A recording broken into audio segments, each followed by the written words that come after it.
गहरी अंधेरी रात में हवा ऐसे चल रही थी जैसे किसी ने आसमान को चीर दिया हो। वेरोली गांव की गलियां बिल्कुल सुनसान थी। पेड़ों की डालियां एक दूसरे से टकरा रही थी और मंदिर की घंटी अपने आप झूल रही थी। मंदिर के अंदर अंधेरा पसरा था। सिर्फ एक दिया रखा था राखनदार बाबा की मूर्ति के आगे।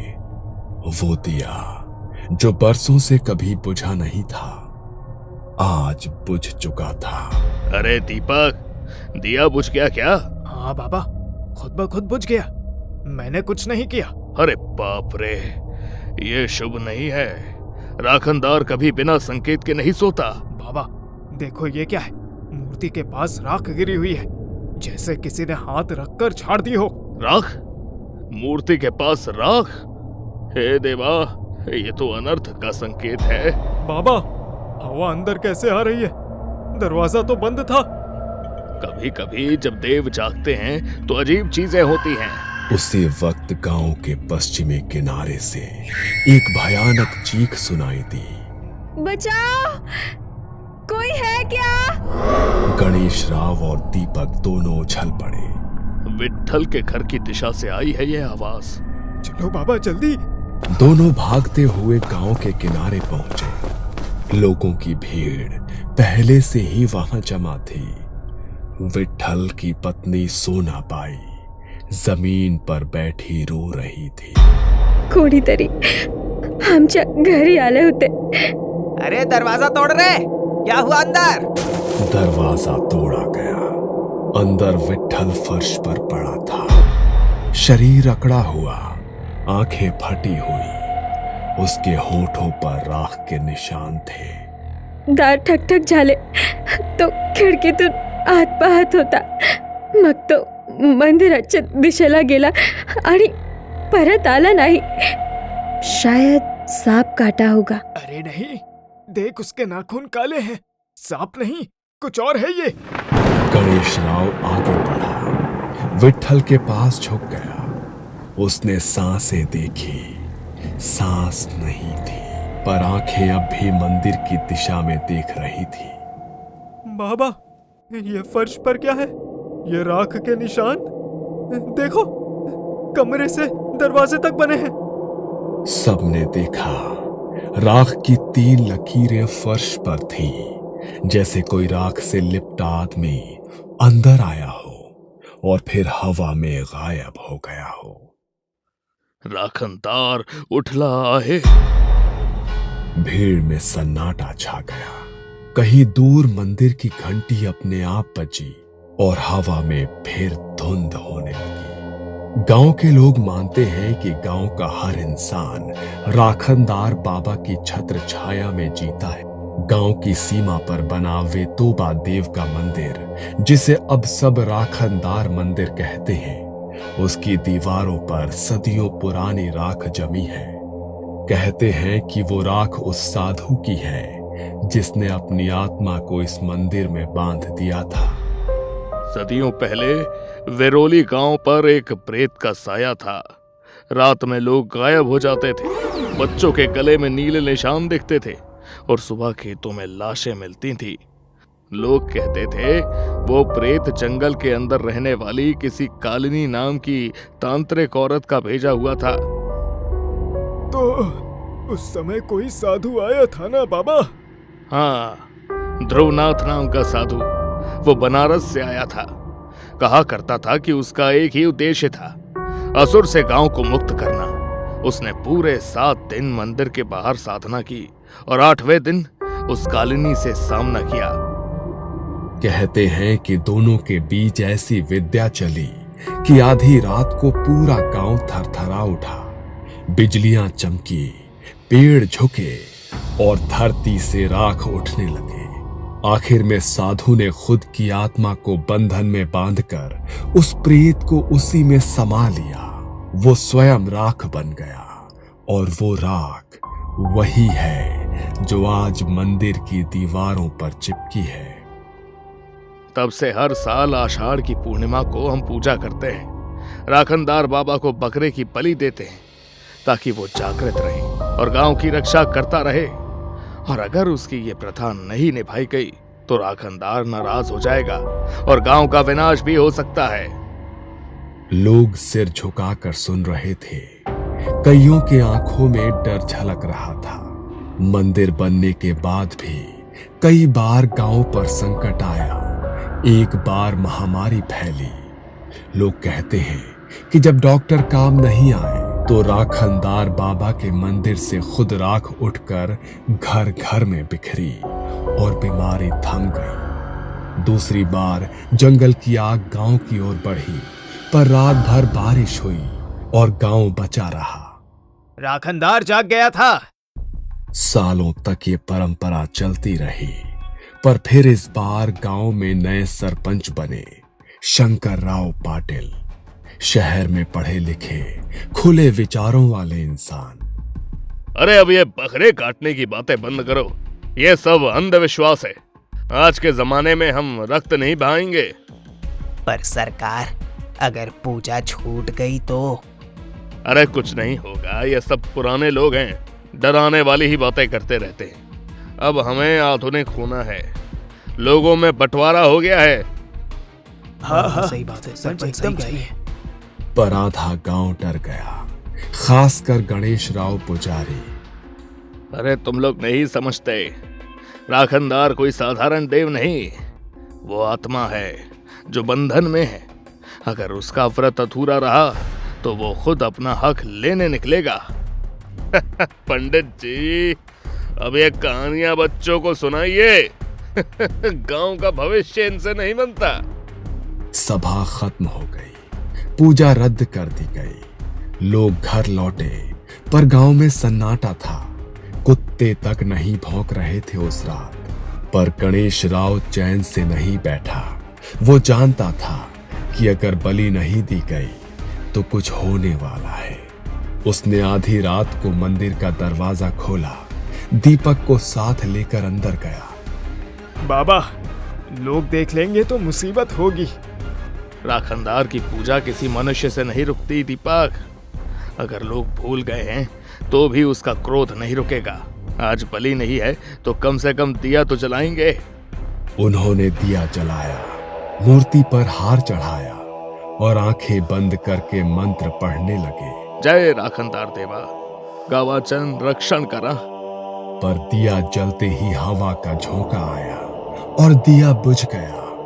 मंदिर की दीवारों पर जमी राख धीरे धीरे नीचे गिरने लगी। दीपक डर कर पीछे हट गया। बाबा, बाबा, वो मूर्ति हिल रही है। गणेश राव की आंखें फैल गई। वो थर थर कांपने लगा। अब देर हो चुकी है, राखनदार जाग चुका है। मंदिर की मूर्ति धीरे धीरे हिलने लगी थी। मूर्ति हिलते ही गणेश राव और दीपक के पैरों तले जमीन खिसक गई। दीपक कांपते हुए बोला, बाबा, ये मैंने नहीं देखा कभी। मूर्ति हिली, सच में हिली। भाग दीपक, अभी मंदिर में रहना ठीक नहीं है, भाग। दोनों मंदिर से भागते हुए सीढ़ियों पर गिरते पड़ते नीचे उतरे और गांव की ओर दौड़ पड़े। पीछे मंदिर के अंदर से घंटियों और तेज हवा की आवाज आने लगी। अगली सुबह खेतों में काम करने गए किसानों ने देखा कि पशु मरे पड़े हैं। उनके शरीर पर जलने जैसे निशान थे। खेत में जहां जहां सूखी घास थी वो जलकर राख फैली थी। अरे रे, ये क्या है? खेतों में राख किसने किया है? ये किसी ने नहीं, ये तो खुद जले हैं। ऐसे लग रहे हैं जैसे अंदर से सुलग रहे हो। खबर पूरे गांव में फैल गई। हर कोई कह रहा था कि राखनदार नाराज हो गया है। तब से रातें और भी डरावनी होने लगी। गांव के बीच वाले कुएं से रात में कदमों की आवाजें आती, धीमी, गीली, छपक छपक, जैसे कोई पानी से बाहर निकलकर चल रहा हो। कल रात मैंने देखा कोई आदमी कुएं के पास खड़ा था, लेकिन जब पास गई तो वहां कीचड़ जैसी राख पड़ी थी बस। कोई कुछ नहीं समझ पा रहा था।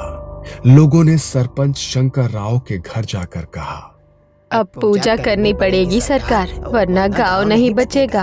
पर शंकर राव अब भी हंसता रहा। कुत्ते मर गए, गाय मरी, तो उसमें भी भूत देखोगे? कुछ नहीं है ये, डॉक्टर को दिखाओ। अगली रात दीपक और गणेश राव मंदिर के बाहर चबूतरे पर सो रहे थे, क्योंकि डर के मारे अंदर जाना बंद कर चुके थे। आधी रात को अचानक मंदिर के अंदर घों घों सी आवाज आई, जैसे कोई गुर्रा रहा हो। दीपक चौंक कर उठा। कौन कौन है वहां? बाबा, बाबा, आप सो रहे हो क्या? कोई जवाब नहीं। वो उठकर इधर उधर देखने लगा। अचानक फिर मंदिर की घंटियां अपने आप बजने लगी। दीपक का दिल जोर जोर से धड़कने लगा। वो कांपते कदमों से मूर्ति के पास गया और जैसे ही उसकी टॉर्च की रोशनी मूर्ति पर पड़ी, उसकी आंखें फटी की फटी रह गई। मूर्ति की आंखों से लाल तरल जैसा कुछ बह रहा था, जैसे खून, पर वो गाढ़ा था। मूर्ति पर अब भी वैसी ही दरारें पड़ी हुई थी। बाबा, बाबा, उठो, जल्दी उठो। गणेश राव नींद से हड़बड़ा कर उठा। क्या क्या हुआ दीपक? देखो बाबा, मूर्ति के आंखों से कुछ बह रहा है।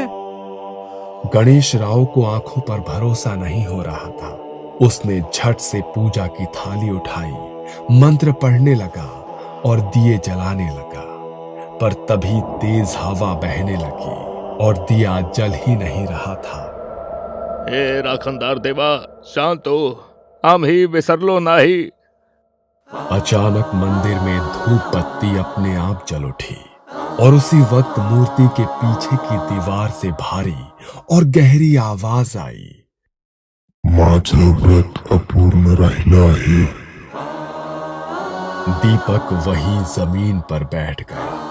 उसका शरीर सुन्न हो गया। गणेश राव की सांसें रुक गई। गांव की हवा बदल चुकी थी। हर रात कुछ ना कुछ घटता था। पहले लोग सोचते थे कि ये अफवाहें हैं, लेकिन अब लगातार 3 रातों में कोई ना कोई गायब होने लगा। तब सबके चेहरों पर डर साफ साफ दिखने लगा था। एक शाम गांव के किनारे बसे अंबाजी के खेत से चीख की आवाजें आई। जब लोग पहुंचे तो अंबाजी की लाश अधमरी हालत में मिली। आंखें पूरी सफेद, चेहरा राख से भरा और छाती पर ऐसे लग रहा था जैसे किसी ने जोर देकर दबाया हो। सुबह होते होते ये खबर पूरे वेरोली में फैल गई। लोगों ने मंदिर की सीढ़ियां धोकर पूजा की कोशिश की, पर जैसे ही किसी ने दरवाजे के पास दीपक जलाया, हवा इतनी तेज चली कि लौ एकदम बुझ गई। मंदिर की घंटियां अपने आप बजने लगी। हर बार जब घंटी बजती, गांव के किसी कोने में एक और अनहोनी घटती। अब गांव 2 हिस्सों में बंट गया था। कुछ लोग मंदिर को हमेशा के लिए बंद करने की बात करने लगे। ये सब उसी आत्मा का श्राप है। अगर मंदिर बंद कर दिया जाए तो शायद सब शांत हो जाए। अरे मूर्खों, उसे बंद करोगे तो वो दीवारें तोड़ देगा। राखनदार कोई देव नहीं है, वो बंधन में बंधी शक्ति है। उसे पूजा से शांत किया जा सकता है, ताले से नहीं। कई लोग घबराकर पीछे हट गए, पर कुछ युवकों ने विरोध किया। अब ये सब अंधविश्वास है बाबा। अब इस गांव में बलि नहीं होगी। गणेश राव ने गहरी सांस ली और बस इतना कहा, अगर इस बार व्रत अधूरा रहा तो वो अपने हिस्से का रक्त खुद लेगा। अगली सुबह सुभाष की पत्नी ने अपने दरवाजे पर राख से बने 3 हाथों के निशान देखे। उसी दिन उनके घर की गाय अचानक से मरी हुई मिली। शरीर सूखा हुआ, जैसे किसी ने सारा खून खींच लिया हो। फिर दूसरे ही दिन खेतों में एक बच्चा गायब हुआ। मां रोती चिल्लाती मंदिर के सामने गिरी। बाबा, बाबा मेरा बेटा लौटा दो, मेरा बेटा लौटा दो। लोग अब समझ चुके थे कि जो पूजा अधूरी छोड़ी गई थी उसकी सजा अब गांव भुगत रहा है।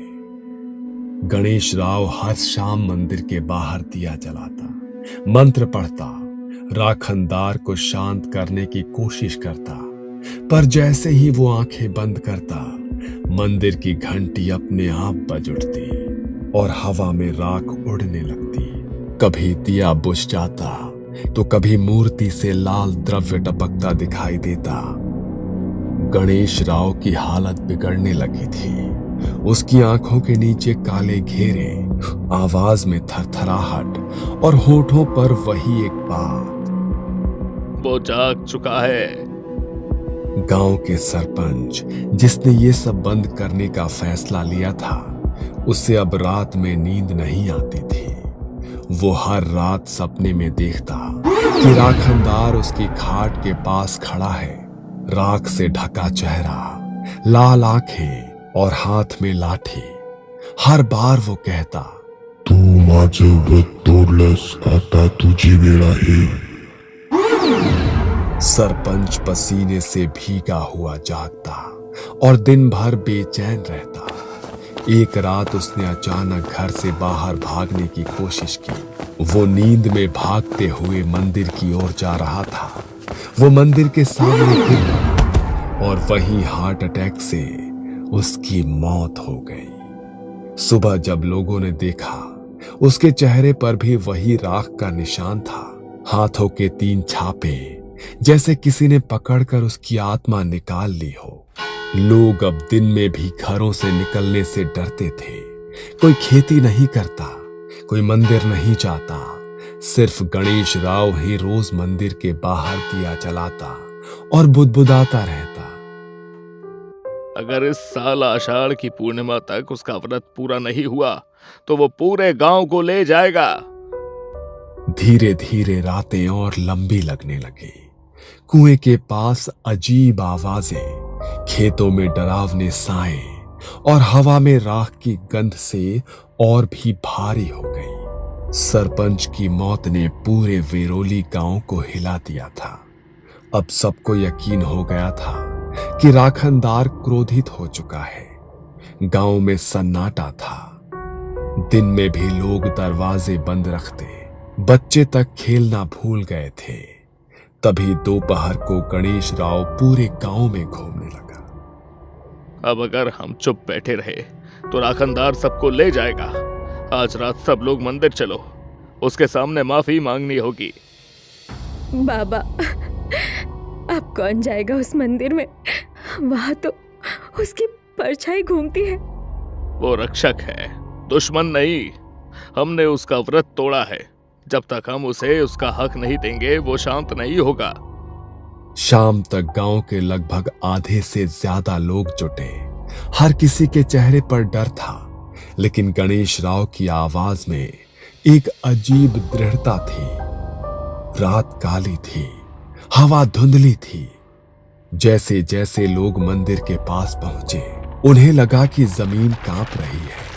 मंदिर की दीवारों पर काली फफूंदी चढ़ी थी और दरवाजे आधे खुले हुए थे।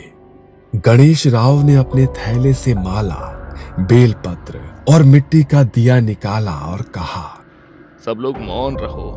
अब जो भी होगा उसका निर्णय वही करेगा। लोग मंदिर के अंदर जाने लगे। वहां घनी धुंध थी और हर सांस के साथ राख की गंध महसूस हो रही थी। दीपक ने कांपते हुए दिया जलाया और जैसे ही लौ उठी, दीवारों पर 3 परछाइयां हिलने लगी। गणेश राव ने आंखें बंद की और मंत्र पढ़ने लगा। ओम रक्षणाय नमः, ग्राम पालकाय नमः, ओम इष्ट देवाय नमः।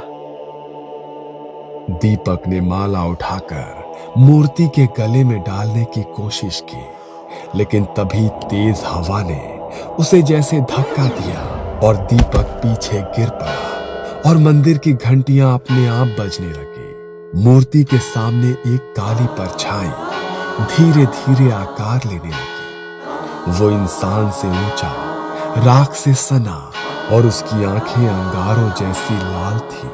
हाथों में त्रिशूल, माथे पर भभूत की रेखाएं। उसने भारी आवाज में कहा, तुम्ही माझं व्रत तोडलं। लोग पीछे हट गए, औरतें चीखने लगी। गणेश राव कांपते हुए आगे बढ़ा और कहा, बाबा, हमें माफ कर दो, हमसे भूल हो गई है। राखनदार की परछाई ने हवा में त्रिशूल घुमाया। हवा में धुंध हुई और दीवारों पर पुराने साए दिखने लगे। एक साधु जो मंत्र पढ़ रहा था, चारों दिशाओं में आग की रेखाएं और गांव के चारों सिरों पर बांधी गई आत्मा। दीपक का शरीर कांपने लगा, उसकी आंखें पलट गई। गणेश राव ने देखा कि राखनदार की आत्मा अब दीपक के शरीर में प्रवेश कर चुकी है। दीपक के अंदर राखनदार की आवाज गूंजी, सदियों पहले इस गांव पर महामारी आई थी, तब मैंने अपना प्राण इस भूमि में बांधा था। मेरा रक्त, मेरी आत्मा इस गांव की रक्षा करते हैं, पर तुम्हारे अहंकार ने मेरा व्रत तोड़ा। हर आषाढ़ी पूर्णिमा को मेरे व्रत का रक्त दो, मेरा रक्षण कार्य जारी रखो, वरना ये गांव मिट जाएगा। गांव वाले डर से सिर झुकाए खड़े थे। गणेश राव ने कांपते हुए जवाब दिया, हम वादा करते हैं बाबा, अगली आषाढ़ की पूर्णिमा को हम व्रत पूरा करेंगे। आपकी पूजा, आपकी बलि सब वैसे ही करेंगे जैसे सदियों से करते आए हैं। वचन निभाओ, नहीं तो राख तुम्हारे ही रक्त से बनेगी। जैसे ही ये कहा, दीपक जमीन पर बेहोश गिर पड़ा। मंदिर में छाई राख धीरे धीरे नीचे बैठने लगी। घंटियां बंद हो गई और हवा शांत हो गई। सूरज उगा। गांव में कई दिनों बाद सन्नाटा टूटा। पंछी लौट आए थे। हवा फिर से हल्की हो गई थी। गणेश राव ने मंदिर के सामने दिया जलाया और कहा, वो गया नहीं, बस सो गया है। उसका व्रत अब हम सबकी जिम्मेदारी है। तब से वेरोली गांव में हर साल आषाढ़ की पूर्णिमा पर राखनदार की पूजा होती है। पर अब लोग बकरा नहीं, नारियल चढ़ाते हैं। पर मान्यता आज भी है कि अगर कोई उस दिन की पूजा भूल जाए तो रात को मंदिर की घंटी अपने आप बजती है और हवा में राख उड़ती है और फिर वही आवाज गूंजती है, माझं व्रत अपूर्ण राहिलं आहे। ये कहानी आपको अच्छी लगी हो तो हमें सब्सक्राइब करें, हमारा इंस्टाग्राम और फेसबुक पेज जरूर फॉलो करें। अगर आपके पास ऐसी ही कोई कहानी हो तो हमें कमेंट बॉक्स में भेजें। हम कोशिश करेंगे कि अगली एनिमेटेड स्टोरी आपकी होगी।